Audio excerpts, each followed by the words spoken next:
Hello guys, আসসালামু আলাইকুম। সবাই কেমন আছো? আশা করি সবাই ভালো আছো আর আমিও খুব ভালো আছি। চলে এসেছি একটা নতুন রেসিপি নিয়ে। আজকে আমি যেটা তৈরি করব সেটা হচ্ছে শাহি হালিম। রমজান মাসে ইফতারেতে তোমরা খুব সুন্দর টেস্টি এই রেসিপিটা করে কিন্তু বাড়িতে করে ফেলতে পারো আর করে খেয়ে দেখতে পারো। খুবই সুন্দর হয়, খুবই টেস্টি হয়। তো চলো, এখানে আমি প্রথমে বাজার থেকে হালিমের ডাল নিয়ে নিয়েছি। আমি বাজারে গিয়ে বলেছি আমার হালিমের ডাল লাগবে, তো তারা সব রকম মিশিয়ে হালিমের যে ডালটা তৈরি হয় সেটা আমাকে দিয়ে দিয়েছে। আমি 500 গ্রাম নিয়ে নিয়েছি। বাড়িতে আমি ছিল গোবিন্দভোগ চাল, যেটা আমি 1 মুঠো মতো নিয়ে নিয়েছি, আর 1/3 কাপ আবার মুগের ডাল বাড়িতে ছিল, সেটাও মিশিয়ে নিয়েছি। এগুলো একসঙ্গে মিশিয়ে আমি ভালোভাবে ধুয়ে একটা হাঁড়িতে দেখো অনেকটা জল নিয়ে নিয়েছি। এরকম জলে ভিজিয়ে আমি আধা ঘন্টার মতো রেখে দেবো। তো এবার চলো হালিমের মশলাটা রেডি করা যাক। তো হালিমের মশলা এখানে আমি কী নিয়েছি দেখে নাও তোমরা। বেশ কয়েকটা নিয়েছি তেজপাতা, আর ছোট এলাচ নিয়েছি 8টা মতো, 5টা শুকনো লঙ্কা, বেশ কয়েকটা গোলমরিচ, গোটা গোলমরিচ, আর নিয়েছি দারচিনি আর লবঙ্গ 8-9টা নিয়েছি, 4টে বড় এলাচ নিয়েছি মৌরি 1 চামচ, আর জায়ত্রীর যে ফুলটা হয় ফুলটা অল্প একটা নিয়েছি, আর হাফ জায়ফল নিয়েছি। বিরিয়ানিতে যে জায়ফল লাগে সেই জায়ফলের হাফ। তো এটা নিয়ে কড়াতে দিয়ে দিয়েছি, আর শুকনো কড়াতে আমি 2 থেকে 3 মিনিট মিডিয়াম টু লো আছে হালকা নেড়ে চেড়ে নিয়েছি। বেশি মশলাটা ভাজা যাবে না, আর বেশি মশলাটা আবার গুঁড়োও করা যাবে না, একদম মিহি করে একটু দানাযুক্ত থাকবে। আমি ওইভাবে মশলাটা পিষে নিয়েছি এবং একটা বাটিতে ঢালা হয়ে গেছে, তোমরা দেখতে পেলে। এবার এতে কী দিয়েছি দেখো, 1 চামচ জিরে মরিচের গুঁড়ো, 1 চামচ ধনে গুঁড়ো, আর 2 চামচ কাশ্মীরি লঙ্কার গুঁড়ো। এগুলো দিয়ে ভালোভাবে মিশিয়ে নিচ্ছি। ব্যাস, আমার হালিমের মশলাটা রেডি। এবার এখানে আমি প্রেশার কুকার বসিয়ে নিয়েছি। প্রেশার কুকারটা 5 লিটারের প্রেশার কুকার। এখানে আমি 1 কাপ সর্ষের তেল ব্যবহার করেছি। তো তেলটা দেওয়ার পরে তেলটা যখন গরম হয়ে গেছে, ফোড়ন হিসাবে আবার 2টো শুকনো লঙ্কা, 3টে ছোট এলাচ, বেশ কিছুটা দারচিনি, আর দিয়েছি লবঙ্গ। একটা দিয়ে দিয়েছি পেঁয়াজ এখানে আমি 350 গ্রাম মতো ইউজ করেছি। পেঁয়াজটা ভালোভাবে আমি তেলে নেড়ে চেড়ে নেব এবং ভাজা করে নেব। তো দেখো পেঁয়াজগুলো আমার লাল লাল করে ভাজা হয়ে গেছে। এবার এখানে আমি মাংসটা ব্যবহার করছি। দেখো 600 গ্রাম মাংস আমি ব্যবহার করছি, আর যেটা এইরকম ছোট ছোট করে পিস করে কেটে নিয়েছি। আর মাংসটা তোমরা নেবে করুলি, তোমরা জানো করুলি কাকে বলে যারা মাংস খাও, আর চর্বিযুক্ত নেবে। আমি ওইরকম চর্বিযুক্ত করুলি দেখে গরুর মাংস আমি এখানে নিয়েছি 600 গ্রাম, যেটা এইভাবে পিস করে কেটে ধুয়ে নিয়েছিলাম। ভিডিওটাও যাতে বড় না হয়ে যায় তাই বেশি দেখাইনি। ডাইরেক্ট দেখো মাংসটা ঢেলে দিয়েছি পেঁয়াজের ওপরে, দিয়ে একটু নেড়ে চেড়ে নিলাম। নাড়াচাড়ার পরে এখানে আমি দিয়ে দিচ্ছি পরিমাণ মতো নুন। এখানে আমি 4 চামচ নুন ব্যবহার করেছি, পরে যদি আবার লাগে আবার আমি ব্যবহার করব। তো নুনটা দিয়েও আমি 2 মিনিট মতো ভালোভাবে নেড়ে চেড়ে নিচ্ছি। তো দেখো তোমরা, এবার দেখো মাংস থেকে জল ছেড়েছে। আমি এবার এখানে আদা রসুন দিচ্ছি 3 চামচ। আদা রসুন একসঙ্গে বাটা 3 চামচ আদা রসুন দিয়ে দিয়েছি, এবং আদা রসুনটা দেওয়ার পরেও ভালোভাবে নেড়ে চেড়ে নিচ্ছি। খুবই সোজা রেসিপিটা, তোমরা একটু ভালোভাবে দেখলে একবারেই তোমরা বাড়িতে করতে পারবে। এবার এখানে আমি হলুদ গুঁড়ো দিয়েছি 2 চামচ, দিয়ে আবার নেড়ে চেড়ে নিচ্ছি। এবার যে হালিমের মশলাটা আমি করেছিলাম, এই হালিমের মশলাটা পুরোটা দেবো না, অর্ধেকটা দেবো এখন, আর অর্ধেকটা পরে ব্যবহার করবো। তো অর্ধেক মশলাটা এখানে দিয়ে দিয়েছি, দিয়ে আবার ভালোভাবে আমি কষিয়ে নেব মাংসটা। তো চলো,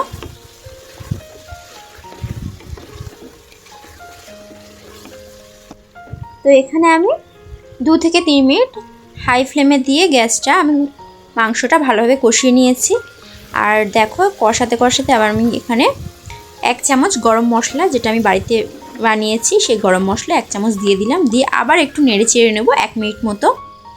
আর দেখো মাংস থেকে যখন তেল ছেড়ে যায় তোমরা বুঝতে পারো তখন কষানো হয়ে গেছে। তো আমার তেল ছেড়ে গেছে, তোমরা দেখতে পাচ্ছ মাংসে। এবার আমি ভিজিয়ে রাখা ডালটা দিয়ে দেবো জল ঝারিয়ে।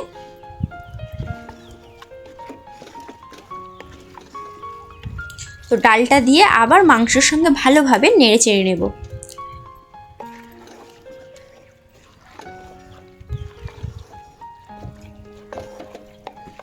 এরকম 3 থেকে 4 মিনিট আমি ভালোভাবে ডালের সঙ্গে মাংসগুলো যাতে মশলাগুলো ভালোভাবে ঢুকে যায়, ভালোভাবে এরকম নেড়ে চেড়ে নিয়েছি। আমার নাড়াচাড়া করা হয়ে গেছে। এবার আমি জলটা দিয়ে দিলাম।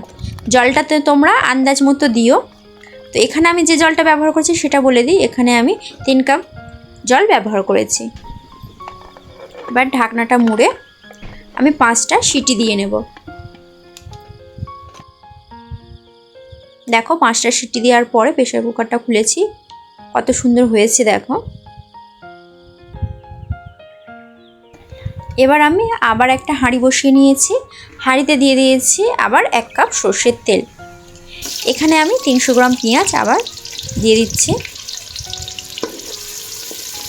দিয়ে পেঁয়াজটা আমি বেরেস্তা করে নেব, মানে একদম লাল লাল করে ব্রাউন ব্রাউন করে ভেজে নেব। তো আমার পেঁয়াজটা ভাজা হয়ে গেছে, এবার পেঁয়াজটা আমি তুলে নেব।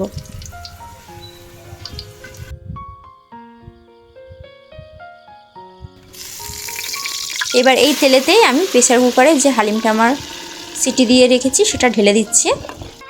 হালিমটা আমার এখনও পুরোপুরি রেডি হয়নি। তো দেওয়ার পরে দেখতে পাচ্ছ ডালটা কত সুন্দর সেদ্ধ হয়ে গেছে। আর ডাল ঘুগনি দিয়ে তোমরা ঘেটে নিও, আমার ডাল ঘুগনি দিতে হচ্ছে না, এমনি যে নাগড়িটা দিয়ে নাড়ছি, তোমরা এটা কি বলে জানি না, কাঠের নাগড়ি আমাদের বলে। তা কাঠের চামচ দিয়ে ওটা দিয়ে নাড়ছি, ওটা হয়ে যাচ্ছে দেখো। আর প্রেসার কুকার ধুয়ে আমি জলটা বাকি পুরোটা আমি দিয়ে দিলাম পুরো ডালটা হাঁড়িতে। এবার ভালোভাবে আমি নেড়ে চেড়ে নেব।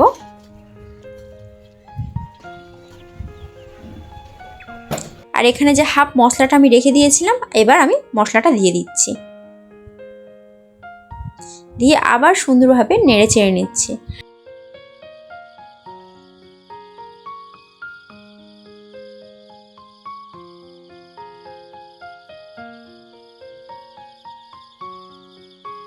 তো ডালটা দেখো সুন্দরভাবে ঘাঁটার পরে এবার এই পর্যায়ে যে যেমন হালিম খাও, কেউ ঘন ভালোবাসে কেউ পাতলা, তো সেরম অনুযায়ী জলটা দিও।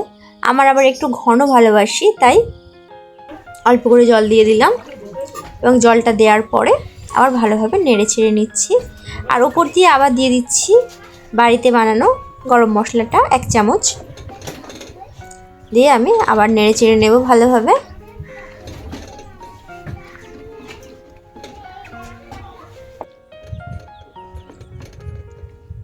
দেখো আমার নাড়াচাড়া কমপ্লিট। এবারে আমার অল্প পরিমাণে একটু নুন দিয়ে দিচ্ছি, নুনটা অল্প লাগছিল তাই। তো ভালোভাবে দেখো আমার নাড়াচাড়া হয়ে গেছে। এবার ঢাকনা চাপা দিয়ে 3 থেকে 4 মিনিট মিডিয়াম টু লো আছে আমি ফুটিয়ে নিচ্ছি। আর যখন ফোটাবে একভাবে এরকম ঢাকনা চাপা দিয়ে রেখে দেবে না, মাঝে মাঝে ঢাকনা খুলবে, এরকম নেড়ে ছেড়ে নেবে, কারণ ডাল জিনিস নিচে ধরে যাওয়ার সম্ভাবনা থাকে। আর ধরে গেলে জানো যে কোনো খাবারের টেস্ট একদম নষ্ট হয়ে যায়। যাই হোক, ওপর দিয়ে আমি বেশ কিছুটা ঘি দিয়ে দিলাম, ঘিটা জমেছিল, তো এটা প্রায় 4 চামচ মতো আমি ঘি এখানে দিয়ে দিয়েছি। ঘিটা দেওয়ার পরে আবার ভালোভাবে নেড়ে চেড়ে নিচ্ছি।